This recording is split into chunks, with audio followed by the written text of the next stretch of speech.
Sebuah puisi esai, Bukit itu menangis, menimbun satu keluarga, oleh Denny J.A.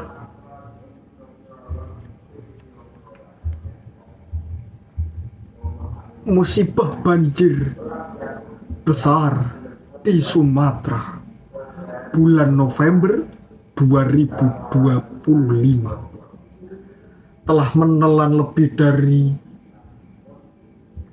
850 nyawa. Ini kisah bukit yang longsor, yang menimbun satu keluarga.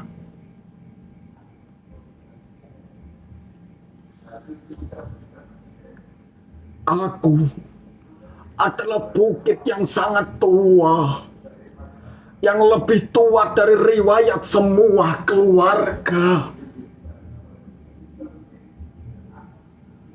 yang pernah berteduh di bawah kakiku.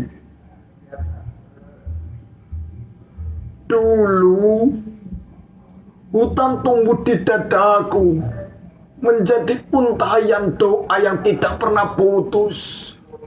Akar-akar panjang menahanku, seperti tangan-tangan para leluhur yang menjaga dunia tetap seimbang.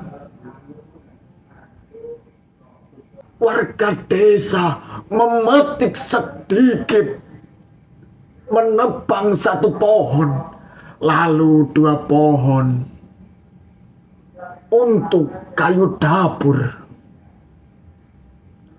untuk membangun rumah kecil, untuk menghangatkan malam mereka.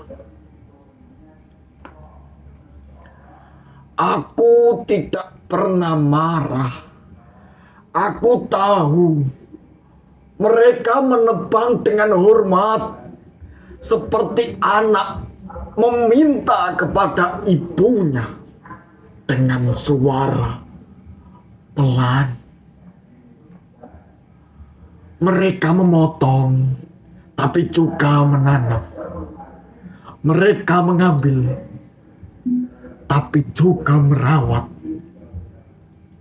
Aku tetap merasa dicintai.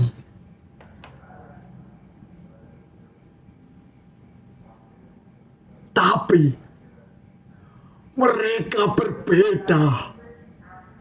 Gergaji tak lagi diayunkan oleh tangan desa. Mesin-mesin besar datang entah dari mana. Suara logamnya dingin tanpa nurani.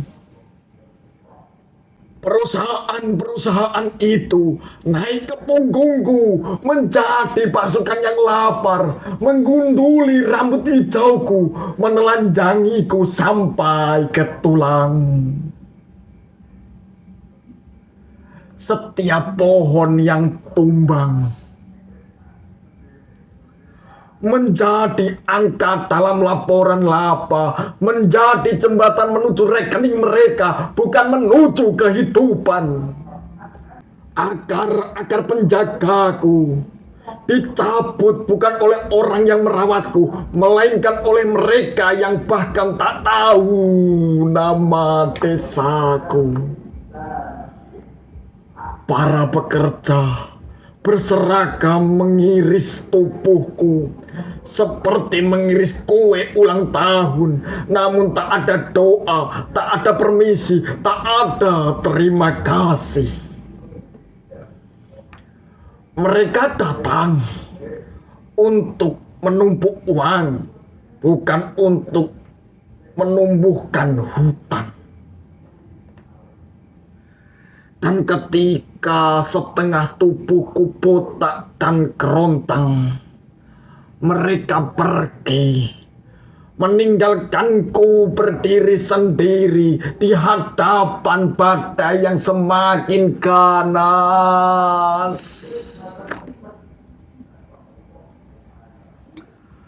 Pada malam itu, hujan turun dengan deras yang mengguncang langit. Ia mengetuk luka lamaku. yang tak sempat sembuh. Tanahku bergerak pelan. Aku sudah ringkih seperti orang tua yang tak lagi pasti. Mana kaki yang masih kuat untuk berdiri? Aku mencari akar-akar yang dulu memelukku, tak ada. Aku mencari pohon-pohon yang dulu menahan bahuku, tak ada. Aku mencari suara burung yang dulu mengingatkanku pada kehidupan, tak ada. Yang tersisa hanya ruang kosong, luka industri yang baunya membuat bumi sendiri gamang. Tubuhku pun menyerah, patah, runtuh, pecah. Bukan karena aku ingin, tapi karena aku tak lagi sanggup.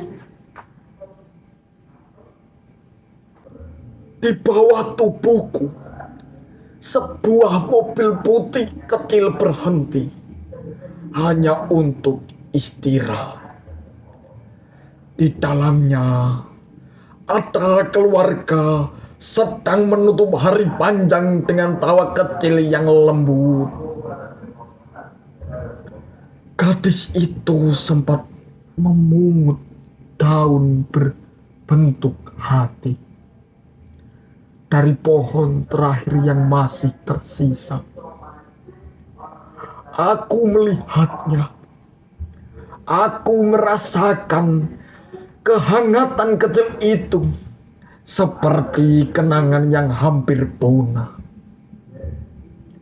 Aku ingin melindungi mereka seperti dulu aku melindungi desa-desa kecil yang tumbuh bersama akar-akar hatiku.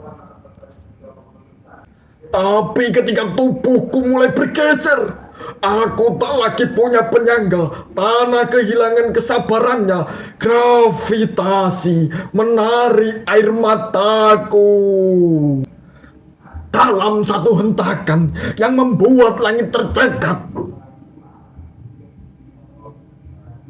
Aku menutup mereka dengan rasa bersalah yang tak terucapkan. 6 nama kembali ke sunyi.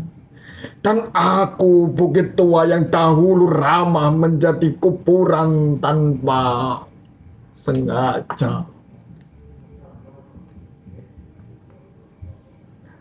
Ketika aku runtuh, kampung-kampung kecil ikut hancur. Sungai meluap, membawa amarah yang lama disembunyikan. Jembatan patah karena janji yang tak pernah ditepati. Rumah-rumah terbalik menjadi hidup yang dikocok oleh tangan raksasa.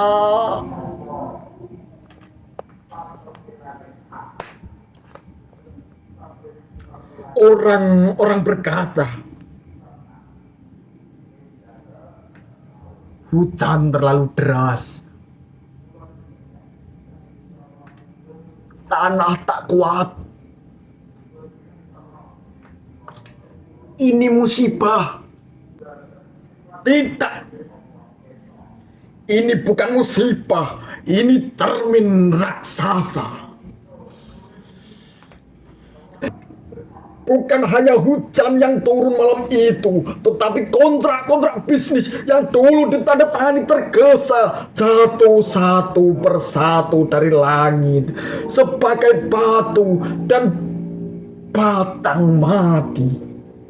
Di balik setiap meter tanah yang melorot ada tanda tangan yang menjelma longsor. Ada stempel yang berubah menjadi arus banjir, menelan nama-nama kartu keluarga. Kini aku terbaring, separuh hilang, separuh menjadi kubur.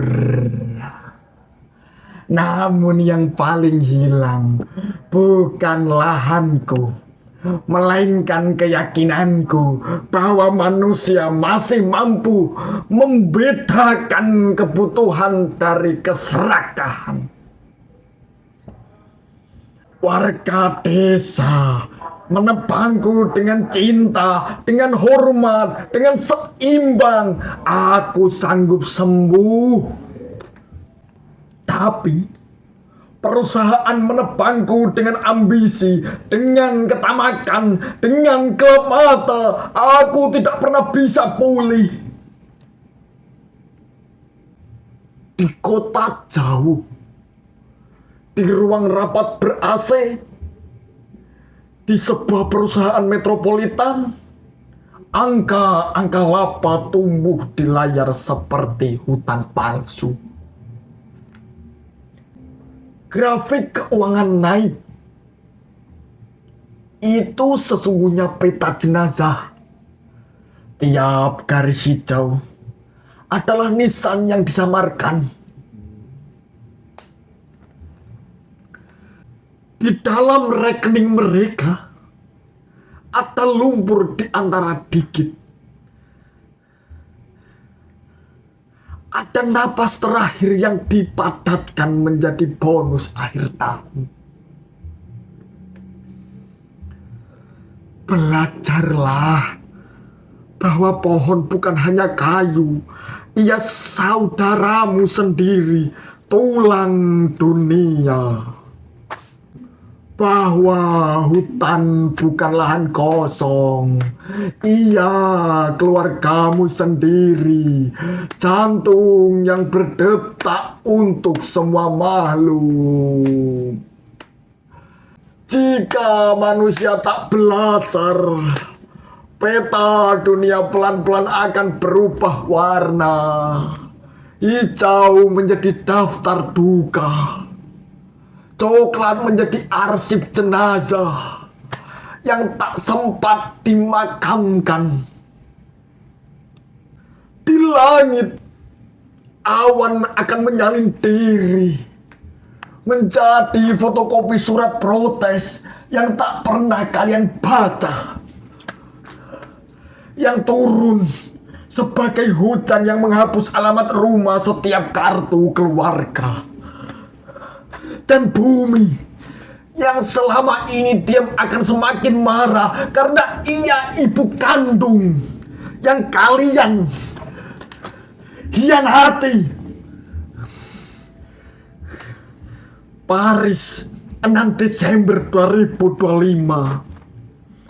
Catatan, satu keluarga tewas tertimbun bukit yang longsor.